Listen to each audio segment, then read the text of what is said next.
You're welcome to Breakfast Central. Thank you for joining us this Wednesday morning. Thankfully, it's not a rainy Wednesday morning. Well, the rain had started to show in some parts of Lagos, but some other parts are still pretty much dry. And we hope that today is not in any way, shape, or form as wet and gloomy and flooded as yesterday was. You're welcome to Breakfast Central. I am Olive, MOD. And I'm Gbenga and Olive. For the next 3 hours, we will be giving you the best of news, insightful conversations, and discussions, and everything you need to start your day right. And like Olive said, I would like to disagree with Olive. We need the rains so that farmers can have a bountiful harvest. Not the kind of rain that we saw yesterday. No, not exactly. I said, I hope that yesterday was terrible. Yesterday is even bad for farmers because it will flood the farmlands.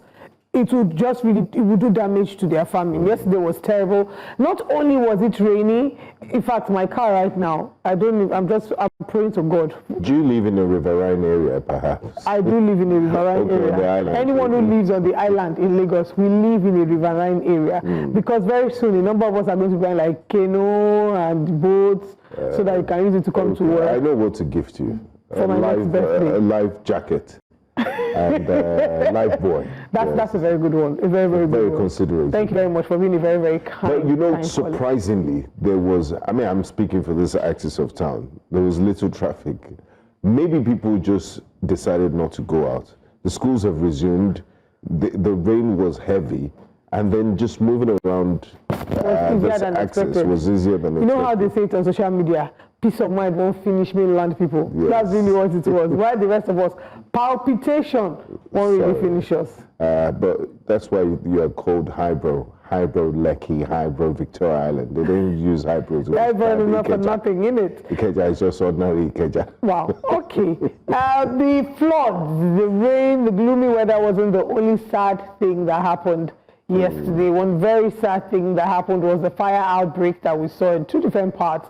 Yesterday, there was a building that had the fire outbreak. We have videos on social media of people trying to allegedly jump out of buildings.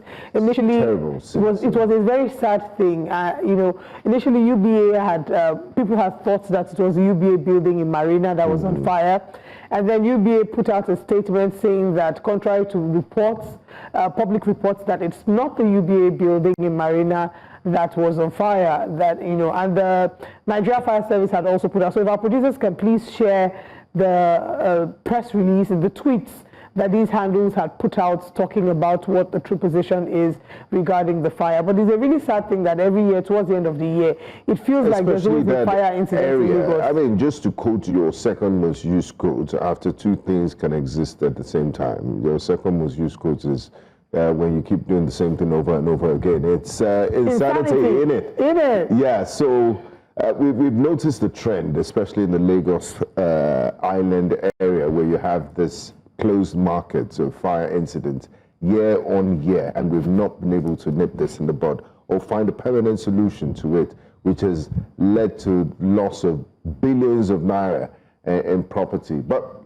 like Olive said, that's the tweet from the press release from the UBA group saying we are aware of the incident at a building on Broad Street, Lagos Island, which incidentally houses one of our many branches.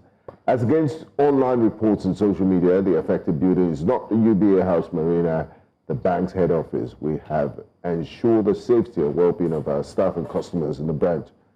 So that was at the branch at Afriland Towers. Yes. Still on Broad Street. But it was still Afriland Towers that had the fire. It just wasn't UBA, according to them. Now, if you see the videos, there are going to be videos that are put up online that show people trying to escape.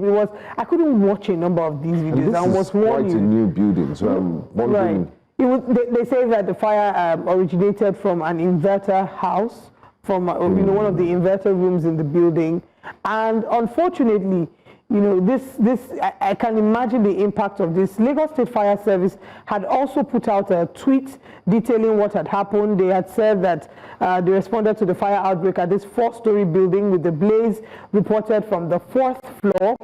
They say here that the Federal Fire Service is actively responding to a fire outbreak at Afriland Tower, Broad Street, Lagos Island, following a call received at 1:24 p.m. Upon receiving the alert, the Federal Fire Service stations at Onikon and Ebute Metta were immediately deployed to the scene. Preliminary findings indicate that the fire originated from the inverter room located at the basement level, with smoke rapidly spreading across multiple floors of the high-rise building. Federal Fire Service personnel swiftly commenced evacuation of occupants while simultaneously launching firefighting operations to contain the blaze. Their prompt action calmed panic and prevented the fire from escalating further. As of this release, crews remain on site to ensure complete extinguishment of the fire, continuous monitoring, and the safety of the structure. Occupants are advised to remain calm and cooperate fully with emergency responders as operations continue. But that's not the only tweets that they had put out. There was also one where they had said, they had talked about the number of people. I should probably look for that one as well. They had talked about the number of people that were being resuscitated, and yeah, let me just double check that. But yes, it's a really unfortunate incident that we see here. I mean, I'm just wondering.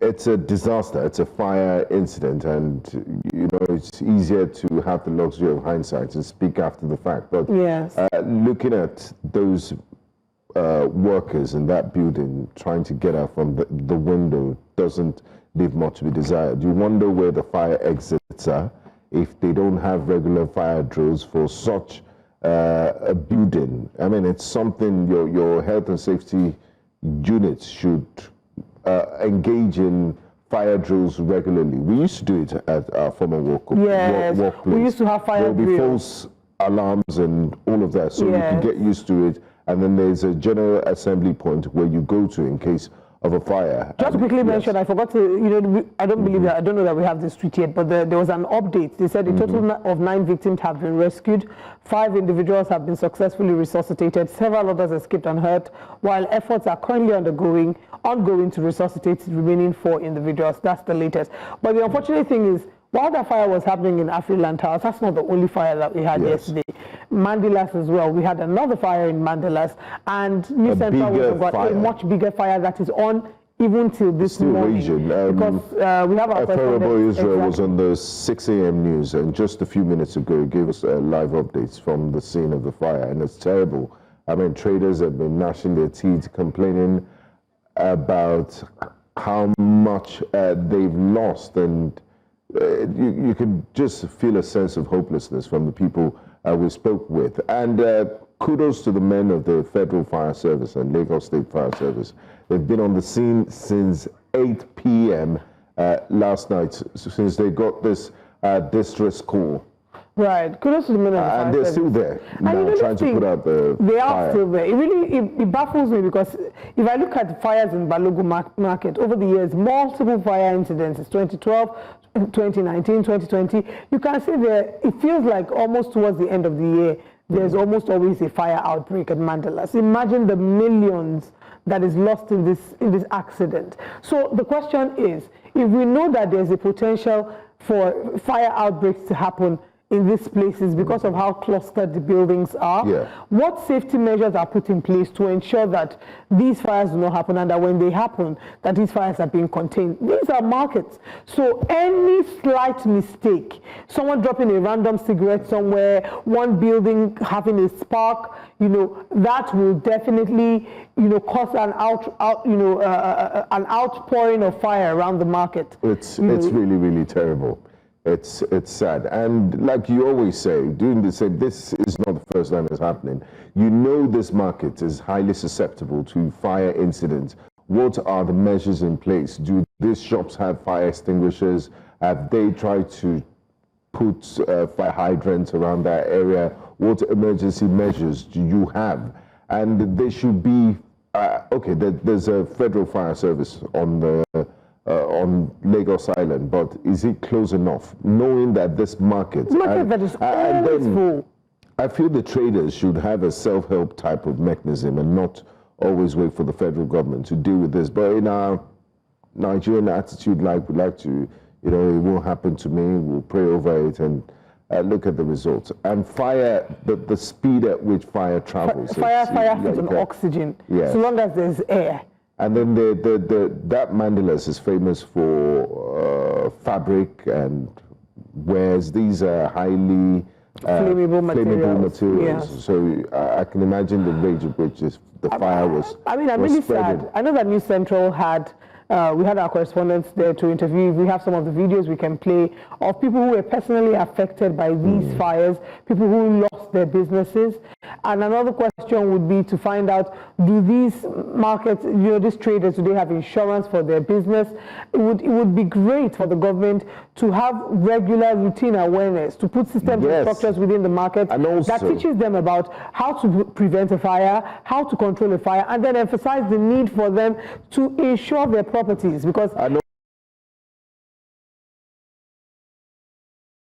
also not to store petrol and combustible items, and also not to store combustible products like chemicals and highly flammable items in the store, because some people will definitely have kegs of petrol because of the light situation in the country. And when a fire happens, it's just recipe for disaster. This is very shocking scenes, very Armageddon-like scenes, and people just crying and complaining about the losses they've incurred. My heart really goes out to them. My heart goes out to them, and I'm wondering why the rain did not choose this time to fall as heavily as it did, because this was a rain that started as early as 3 a.m. yesterday, and for the most part of the day it was raining. I don't know if maybe the rain happening at that time would have helped reduce the impact that this fire had. I mean, people are already complaining about the state of the economy, how things are expensive, and then just imagine one of the traders here, or if the victims, what they have to go through, the losses they've incurred. And the long-term losses. I personally know someone who's one of my friend's staff, and the reason why she's working for my friend is because she says that her husband, who was a trader in a popular market in the East, lost everything in a fire, developed high blood pressure, and died thereafter. And now she's been left to fend for 5 children. So now she's working as a housekeeper to be able to make ends meet. We see it here, and it just feels like, oh, it's so sad. But there are far-reaching effects. They're personal stories. They're personal stories. They're people who are feeding families. They're business. The Easterners, and it's not just Igbo people, but yes, we know that Igbo people are, a lot of them are involved in trade and community. So it's usually like family business. Uncle, father, brother, all of them, they have shops around each other. They invest in the family business. Now, regardless of whether it's an Igbo people or an Igbo person or a Yoruba person, imagine the number of businesses and families that would have lost their source of livelihood just by that fire yesterday. Again, and why I want to say, whilst I want to say that it's shocking, it's not necessarily shocking, because it's not the first, second, or third time. So when are we going to put that foot down? When is the fire service going to conduct regular checks and this market to ensure that there's compliance? Mandate it. And say that anyone who does not attend these fire drills, there would be punitive measures. Maybe there will be fines. I mean, there are days where, like Thursdays in Lagos, Thursday mornings is the day for sanitation. So you can use it to do health and safety rounds and teach them on preventing this fire hazard on the same Thursday, or choose a day, because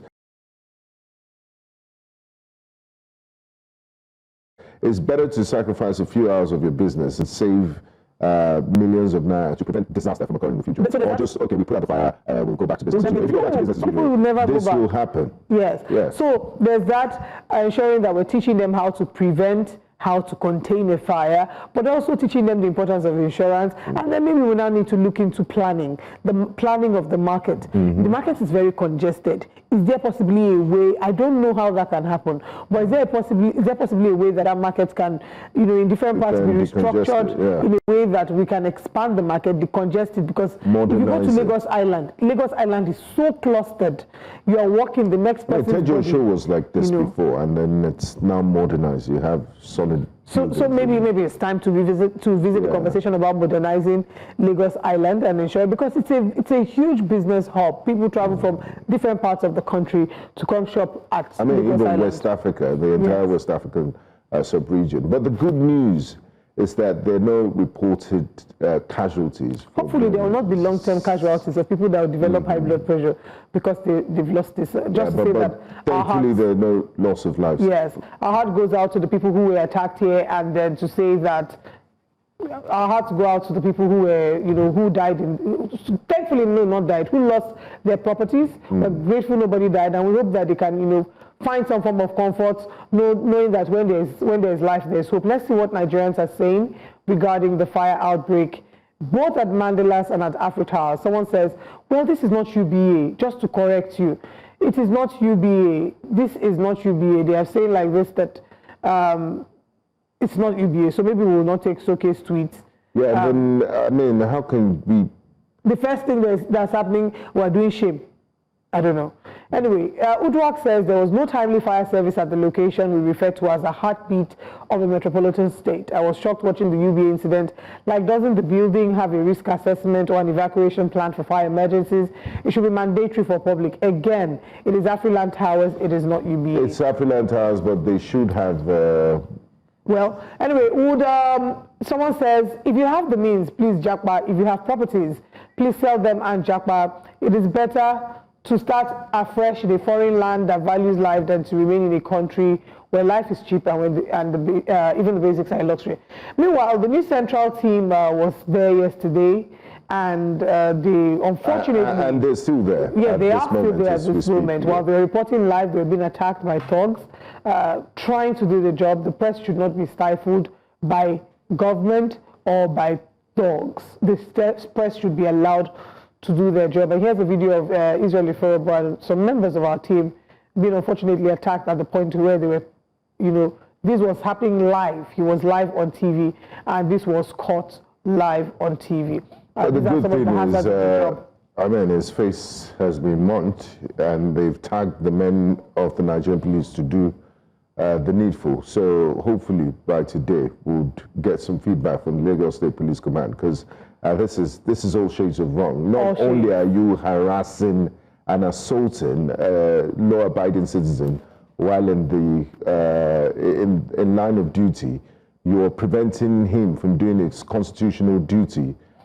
So Nigeria is not a lawless country. We should make an example out of this man, and I hope the police would do something about it. Hope is not a strategy. Let me respond to that. The police should. We call on the police to do that. And why I'm saying we're calling on the police, because I recall that we had a similar incident when Bernard Akede was accosted by thugs. In Ojota. Was it Ojota? Yes. Where the bridge. It was the End Bad Governance protest last Absolutely. Year. Yes. So he was accosted by thugs. The police had promised. Till date, nothing has happened. So, but I have to appreciate the bravery of our correspondent Israel Eforobo for not escalating that situation, because it could have degenerated into something else. Physical. And it was calm, and it was able, as a professional, astute professional that he is, to continue his report. He's right there at the scene of the fire this morning. And during the course of our broadcast, we will connect with him to get first-hand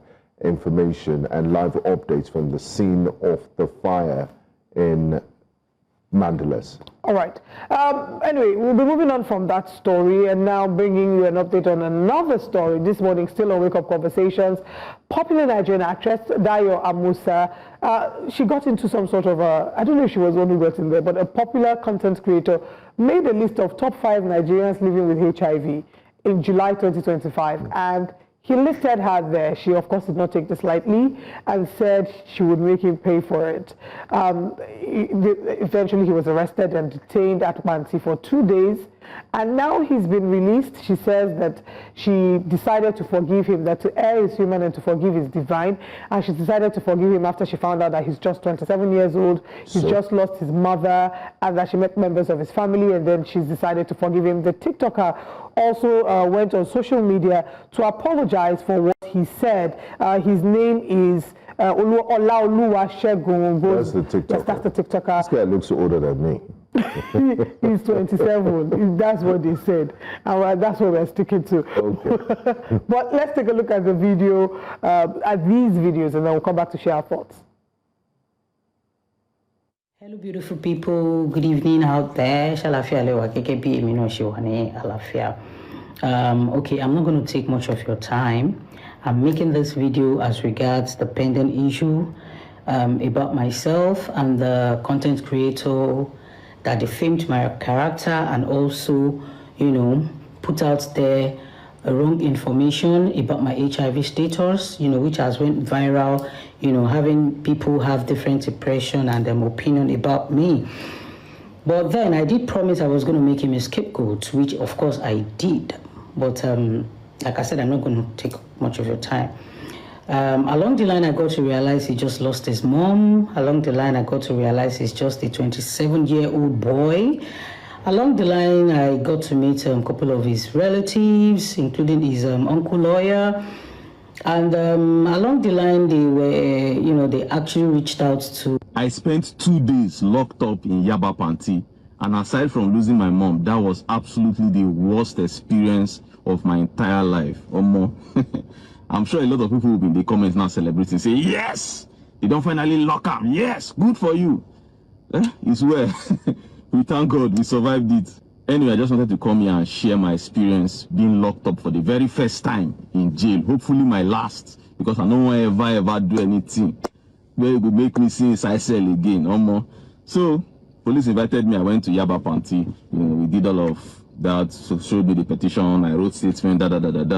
They now told me that I was going to be detained. My mind started to beat like this because of all the stories I don't hear. Now Yaba Panti is the most notorious, police station. And there they lock the craziest of all the criminals. Hey, God.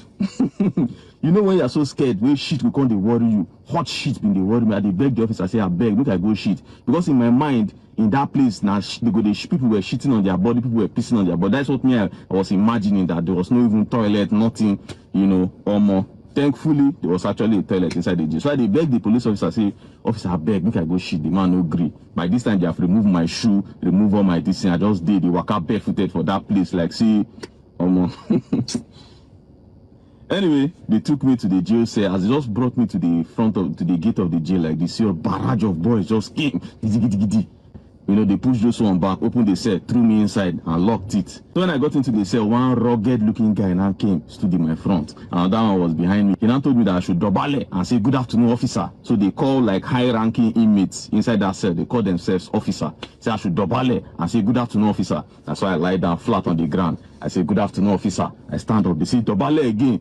I lie down again. "Good afternoon, officer." Inside this cell, there is no furniture of any kind. It's just an open cell, and then, this kind of toilet tiles on the ground. I'm glad we're back, and I don't think that young man deserves any extra second of airtime, because he erred. He's a 27-year-old man, and we should take responsibility for our actions. He clearly knew what he was doing when he came up with an imaginary list of top Nigerians living, celebrities living with HIV. And I'm glad, kudos to Dayo Amusa for making a scapegoat out of him, or making an example out of him. I'm not sure he's remorseful, because he still has time to do content and stuff. Well, he was remorseful. There was another video of him apologizing. And joke about his experience at Panti. This just goes to show you that, look, we have freedoms, but our freedoms are not absolute. There's freedom of speech, but freedom after the speech, like Dayo Amusa says, is what we cannot guarantee. So we should use social media responsibly. And don't think you're anonymous. There are ways of finding you. People would find you. Don't leave comments. I mean, it's the toxicity in the space, the tribalism. It's someone lost their mother, and then I saw a tweet saying, yes, he deserves it because she's from a different tribe. I mean, how low can you get as a human? I can't be friends with such a person. And I judge people that follow those sort of accounts, because when you click, you can see followed by. And I'm wondering what sometimes followed by, but you don't even know the kind of tweets that they put out, in all fairness. Because there's some people that I followed that I've muted, because you follow this person because you have a relationship with them, but they're like, they've been tweeting a lot or posting a lot of nonsense lately. Let me give them a bit of chance. Until then, let me mute them so that I don't see anything that will trigger me. Anyway, but when I heard the story, there are a number of issues that came to mind. First of all, would be the fact that content creators, social media personalities, or online personalities, vloggers, YouTubers, must take responsibility for the kind of information that they disseminate. He picked up a 2019 post that she had done about her HIV status, where she had encouraged her followers to go and get their status checked. and he then made it into content, it would seem.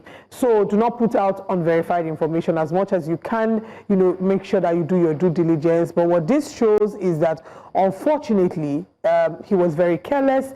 He put out an information that was untrue, and the result of that information was what made Dayo Amusa react the way that she did.